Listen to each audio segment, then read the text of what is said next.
All right, time for another Frank Zappa album. I mentioned that I owned Apostrophe Overnight Sensation and have never reviewed them. Now, I call it Apostrophe Overnight Sensation because both EPs together on one compact disc. And that's how they put them together. You'll see I paid $6 for it, and the reason I've got the jacket out is so I can read the inside liner notes. So I can have the track listed. Okay. So I will let you know when we go from Apostrophe into Overnight Sensation, and I'm going to say flat out at the beginning, they really are I get why they put both of them together, but I don't get why they put both of them together. I mean, it's cool that you get to put two albums together because you have enough room on here, which is really nice. But the flip side to that is they're not really complementary albums. There's definitely one vibe on Apostrophe and a completely different vibe on Overnight Sensation. I mean, for starters, Apostrophe really seems to have kind of a continuous storyline going throughout the whole entire thing. Not to say that it's a concept album where you know, blah, blah, blah. It's just the way the narrative works on it. It's kind of one part goes to the next part, goes to the next part, you know, going like that. And I definitely don't find that on Overnight Sensation. I find a lot of the music, like the instrumentation of the music's a little bit different. Apostrophe has definitely a lot more of a fun vibe to it, whereas Overnight Sensation has more of a serious kind of vibe to it.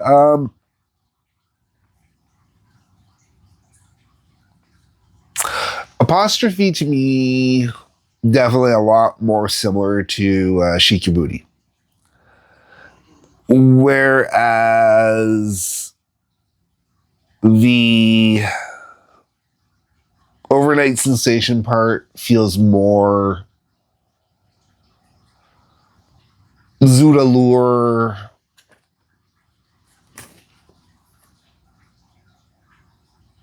Yeah, I'll go with that. Zoot-Allure.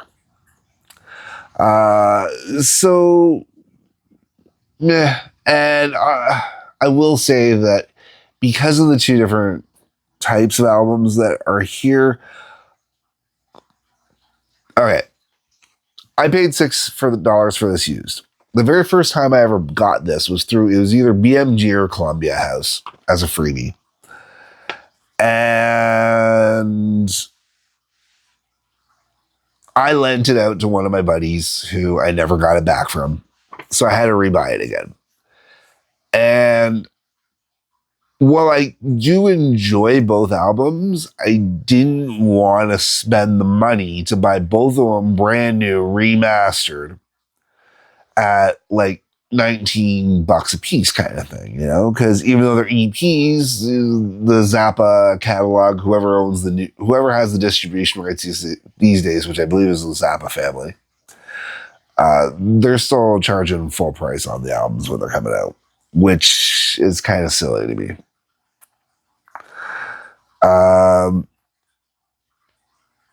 Okay, so let's get into the actual tracks. The album opens up with Don't Eat the Yellow Snow, which is rather famous Zappa-ish kind of song.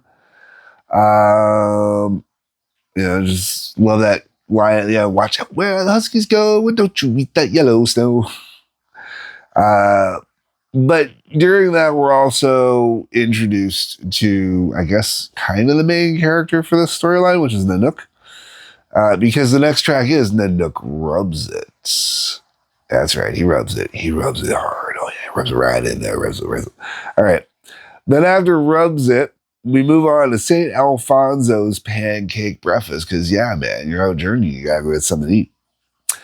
And when you're at St. Alfonso's Pancake Breakfast, you're going to clearly run into Father Oblivion. Now, the direct narratives per se, I kind of, after Father Oblivion, fall off on the narrative a little bit. But you go from Father Oblivion into Cosmic Debris, and then Centrifugal Force, and that's FORZ. Or sorry, it's eccentrifugal force. And then you got the album title track Apostrophe, and then Uncle Remus.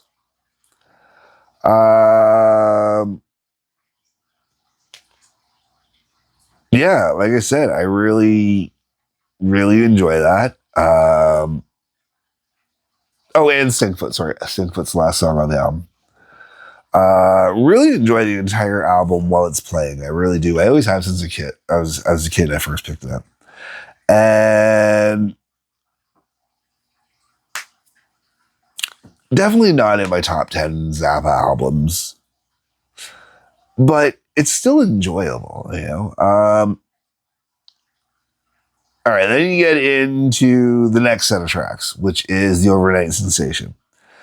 You got Camarillo Brillo, I'm the Slime, Dirty Love, 50-50, Zombie Woof, Dynamo Hum, Montana.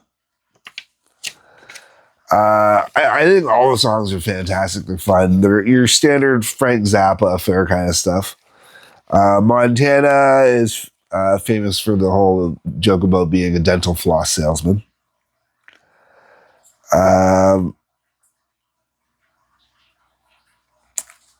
In retrospect, I think maybe I should have gotten Apostrophe and Overnight Sensation as their two separate albums, so I could have done them as two separate reviews. Because as two separate reviews, I enjoy the albums a lot more than I do compressed together as the one. According to the back here, 73 and 74 are the 2 years of release, so these would have technically been back-to-back albums. But they're definitely not the albums I would have put together on here. But to be fair, there's other albums I wouldn't put together and they sound closer, like Zoodalure and Hot Rats. And I think in a previous review, I called it the Peaches on Regalia album. I think that was on the last one. When I wouldn't even put Hot Rats and Zoodalure together, even if there was enough room to put them together. I wouldn't, because they just don't. They're meant to be enjoyed the way they are, I think. And I think that's really what throws me off, and really kind of what cuts down on my doing this review is it's too much, and it's too, I don't want to say distracting, but it really kind of steps all over itself by the end.